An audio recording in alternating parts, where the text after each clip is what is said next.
پاکستان کے خلاف یہی جنگ ہو رہی ہے. اس میں ہر ایلیمنٹ آف پاور استعمال ہوتا ہے. انفارمیشن وار ایک ایکسس ہے اس کا. ففتھ جنریشن وار صرف انفارمیشن وار کو نہیں کہتے. سوشل میڈیا پہ جنگ کرنے کو ففتھ جنریشن وار نہیں کہتے. خیبر پختونخوا پولیس کے لیے خوشخبری. تنخواہیں پنجاب پولیس کے برابر کرنے کا فیصلہ. تنخواہیں پنجاب پولیس کے برابر لانے کی تجویز بجٹ میں شامل. گریڈ 1 سے 16 تک کے اہلکاروں کی تنخواہیں پنجاب پولیس کے برابر کی جائیں گی. بہت تیز ہو گئی ہے. بی ایل ایف اور بی ایل اے جو ہے ان کے تابڑ توڑ حملوں کی وجہ سے پاکستانی فوج مکمل طور پر بوکھلا چکی ہے. حراست میں لینے کی اطلاع ہے، جبکہ پاکستانی فوج کے ایک جو کوبرا ہیلی کاپٹر ہے اس کو بھی شاید نشانہ بنایا گیا ہے. نمسکار دوستو، پاکستان کی آرمی اس وقت بری طریقہ سے پھنس چکی ہے، کیونکہ پاکستان کی آرمی پر ایک کے بعد ایک بڑے حملے بی ایل اے اور بی ایل ایف کی طرف سے کیے جا رہے ہیں، جس میں پاکستان کو بھاری نقصان ہو رہا ہے. کیونکہ پاکستان کی آرمی اس وقت اپنے لوگوں کو سیکورٹی نہیں دے پا رہی. بلوچستان کی آزادی کے لیے اس وقت بی ایل اے لگاتار پاکستان کی فوج سے سنگھرش کر رہا ہے، اور وہ اس میں کافی زیادہ کامیاب بھی ہو رہا ہے، کیونکہ پاکستان کو اس نے بھاری نقصان پہنچایا ہے، جس سے پاکستانیوں کی چیخیں نکل رہی ہیں. ففتھ جنریشن وار کے وہی سارے ایلیمنٹس آف پاور ہیں جو کسی بھی جنگ کے ہوتے ہیں. اس میں اکنامک ٹیررزم بھی ہے، اس میں پولیٹیکل انارکی بھی ہے، اس میں عسکری دہشت گردی بھی ہے، اس میں انویژن بھی ہے. باہر کے ملکوں سے اس ملک پر حملہ کروایا جائے، جیسے اسرائیل اب شام پر حملہ کر رہا ہے، لیکن اس کے اندر وہ دہشت گردی بھی ہے جو جبہت النصرہ یا داعش یا دیگر کردوں کے ذریعے اور دروز ملیشیا کے ذریعے اس وقت شام میں دہشت گردی کروائی جا رہی ہے. پاکستان میں ہر رنگ اور نسل کا دہشت گرد بھی پیدا کیا گیا، جہنم کے کتے بھی پیدا کیے گئے، بلوچستان لبریشن آرمی کے دہشت گرد بھی، اور پھر ایک پولیٹیکل انارکی برپا کی گئی. ناپاک اور پلیت سیاسی حکمران لائے گئے، مسلط کیے گئے.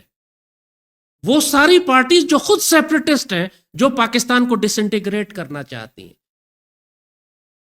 کوئی سندھو دیش بنانا چاہتا ہے، کوئی گریٹر پنجاب بنانا چاہتا ہے، کوئی بار بار خیبر سے لے کر حملہ کرنا چاہتا ہے ریاست پاکستان کے اوپر.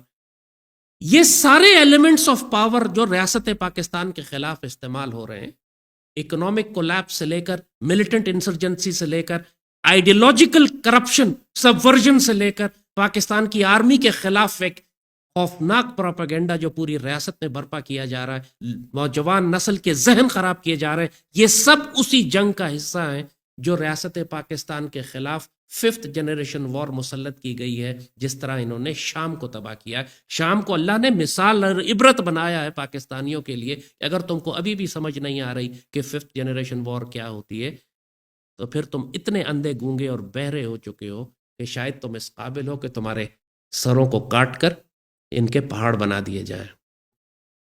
دہشت گرد گروہوں کے ذریعے ریاست کو بالکل فیل کیا گیا، اور پھر باہر سے طاقتوں نے دخل دے کر امریکنز، اسرائیلیز، بدنصیبی سے ٹرکی بھی اپنے مفادات کے تحفظ کے لیے دہشت گرد گروہ شام میں بھیج رہا ہے. ایک جانب روس ہے، ایران ہے، شام ہے. آپ کو شام کے اندر بھی وہ عالمی جنگ نظر آ رہی ہے جو آپ کو ایسٹرن یورپ میں نظر آ رہی ہے. جو یوکرین اور روس میں جنگ آپ کو نظر آ رہی ہے کہ تمام عالمی طاقتیں آپس میں گتھم گتھا ہیں.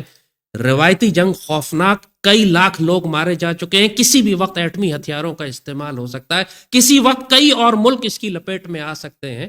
وہی جنگ آپ کو شام اور مڈل ایسٹ میں نظر آ رہی ہے، مسلمان دنیا میں. اور اسی جنگ کو پاکستان کے خلاف یہ بہت عرصے سے کر رہے ہیں. کوئی 15 سال ہو گئے کہ یہ فورتھ سے ففتھ جنریشن پر موو کر چکے ہیں پاکستان کے خلاف.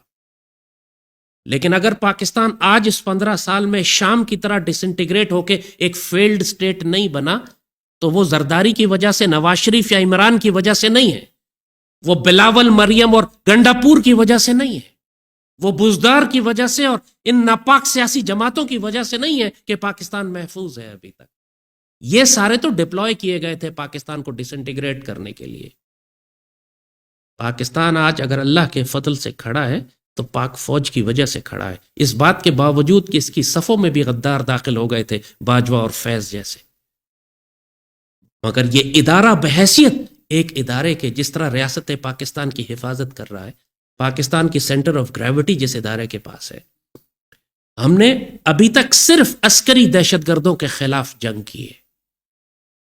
لیکن پاکستان کے جو سیاسی دہشت گرد ہیں، جو معاشی دہشت گرد ہیں، جو نظریاتی دہشت گرد ہیں، جو پاورفل ایلیمنٹس ہیں 5th جنریشن وار کے اس ریاست پاکستان کے خلاف، ان کے خلاف ابھی تک کوئی کارروائی نہیں ہوئی. اسی لیے ہم کو لگتا ہے کہ ہم یہ جنگ ہار رہے ہیں، کیونکہ پوری قوم میں نوجوان اور سوشل میڈیا اتنا ہاسٹائل ہو گیا ہے پاکستان کی بنیاد کے خلاف، نظریہ پاکستان کے خلاف، پاکستان آرمی کے خلاف، کہ اب بھارتی انٹیلیجنس کو پیسہ خرچ کرنے کی ضرورت نہیں ہے. خود عمران کے تحریک انتشار کے فسادی وہ کام کر رہے ہیں جو جہنم کے کتے اور بھارتی انٹیلیجنس کرتی تھی. پوری ایک سیاسی پارٹی پاکستان توڑنے کے مشن پر ہے، جیسے شیخ مجیب پاکستان توڑنے کے مشن پہ تھا 71 میں. یہ کیسی ٹریجڈی ہے کہ پاکستان کی اپنی مین سٹریم پولیٹیکل پارٹی، جس کا وزیر اعظم 4 سال رہ چکا ہے، 4 صوبوں میں جس کی حکومت تھی، اب وہ پاکستان توڑنے پر آ گیا ہے. گریٹر اسرائیل پروجیکٹ کے لیے دنیا کی آخری اور پہلی اسلامی ایٹمی طاقت کو ڈس انٹیگریٹ کرنے کے لیے اس نے اپنے سارے کتے چھوڑ دیے کہ ریاست پاکستان کو شام کی طرح امپلوڈ کر دو. یہ حقیقت ہے. عمران کا کسی صورت میں اب یہ قابل معافی نہیں ہے، کیونکہ اگر ہم نے عمران کو اور ان جیسے ایلیمنٹس کو جو باقی سیاسی جماعتوں میں موجود ہیں، آپ نے ان کو ہٹا کر یہاں پر پوٹن جیسی کم از کم یا زی جیسی مضبوط حکمران لے کر نہیں آئے، تو پھر اللہ نہ کرے ہم کو شام بننے سے کوئی طاقت دنیا کی روک نہیں سکے گی. سارے ایلیمنٹس آف پاور ہمارے خلاف جا رہے ہیں. اسی طرح علاقہ مکینوں کے مطابق 2 گھنٹوں سے زائد یہ ناکہ بندی جاری رہی اور فوج کا جو کیمپ ہے وہ قریب تھا. اس کے باوجود فوج جو ہے وہ اپنے کیمپ سے نہیں نکلی. یہ پہلا واقعہ نہیں ہے، میرے پاس اور بھی رپورٹ ہے جہاں پہ پاکستانی فوج جو ہے وہ اپنے کیمپوں سے نہیں نکلی، ناکہ لگا رہا لیکن فوج نہیں نکلی. اس کے علاوہ نصیر آباد سے بھی خبر ہے کہ قیدی شاغ میں فورسز کی جو ہے وہ سیکیورٹی فورسز، ان کے اوپر چوکی پر حملہ کیا گیا ہے. تو ابھی میں چلتا ہوں ان خبروں کی طرف جو میں نے کمپائل کی ہیں. اس میں جو ہے وہ ایک تو نوشکی کی خبر ہے جو ذرا پرانی ہو گئی ہے، پرسوں کی خبر ہے یہ. اس میں حملہ ہوا نوشکی میں، شیر جان کے علاقے میں پاکستانی فوجی قافلہ پہنچا تو اس کے اوپر بلوچ سرمچاروں نے جب حملہ کیا تو اس میں کم سے کم 11 فوجی ہلاک اور زخمی ہونے کی اطلاع ہے. اس کے علاوہ جو ہے ہاں یہ بھی بتاؤں کہ یہ واقعہ اس وقت پیش آیا جب BLA علاقے میں ناکہ لگا کر چیکنگ کر رہی تھی. اسی طرح سورو مند کے علاقے میں مسلح سرمچاروں نے فوجی ٹھکانوں پر اچانک حملہ کر دیا، شدید فائرنگ اور کم سے کم 2 بڑے دھماکے سنے گئے. زبیدہ جلال تربت مند ہائی وے پر ناکہ کے دوران کئی گھنٹوں تک چیکنگ کا سلسلہ بھی جاری رہا. پھر گومازئی تمپ کیچ میں مسلح افراد نے پاکستانی فوج پر حملہ کیا ہے. رکھنی بارکھان کے علاقے میں پاکستانی ڈیتھ سکواڈ اور مسلح سرمچاروں کے درمیان جھڑپ ہوئی ہے جس میں دونوں طرف سے کیجولٹیز کی اطلاع ہے. ایک اور خبر آئی ہے اس کی طرف آئیں گے، وہ 2 جون کا واقعہ ہے لیکن خبر آج ریلیز ہوئی ہے. ادھر ایک اور خبر ہے کہ پاکستانی فوج کا ایک اہم اعلی کار اور ڈیتھ سکواڈ کا ممبر امین زمرانی IED دھماکے میں اپنے بیٹوں کے سمیت ہلاک ہو گیا.